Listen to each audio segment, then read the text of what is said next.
Praise the Lord. மல்கியா 3ஆம் அதிகாரம் 2வது வசனம். ஆனாலும் அவர் வரும் நாளை சகிப்பவன் யார்? அவர் வெளிப்படும் பொழுது நிலை நிற்பவன் யார்?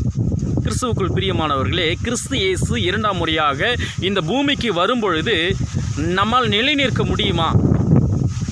அந்த நாளை சகித்து இருக்க முடியுமா என்பதை நாம் சிந்தித்து பார்க்க வேண்டும்.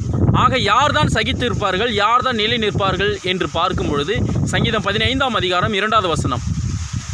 உத்தமனாய் நடந்து, ஆக உத்தமன் என்றால் யோபு தன்னுடைய வாழ்க்கையில் உத்தமனாய் நடந்தார் என்று யோபு 1ஆம் அதிகாரம் 1 வசனம் சொல்கிறது.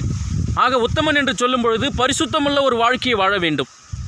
2வது, நீதியை நடப்பித்து, நீதி என்றால் என்ன என்று பார்க்கும் பொழுது சங்கீதம் 119 172 உம்முடைய கற்பனைகள் எல்லாம் நீதியுள்ளவைகள்.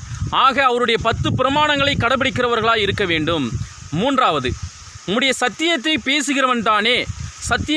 சத்தியத்தை பேசுகிறவன் என்றால் ஊழியக்காரர்கள், ஆக ஆத்தும ஆதாயம் செய்யக்கூடியவர்கள்.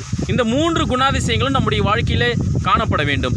ஆக பரிசுத்த ஜாதியாயும் ஆசாரிய கூட்டமாயும் அடுத்தது கற்பனையை கடைபிடிக்கிறவர்களாகவும் இந்த 3 குணாதிசயங்கள் நம்மிடத்தில் காணப்பட வேண்டும். இந்த 3 குணாதிசயங்களும் இருந்தால் பரலோகம் செல்லலாம். God bless you.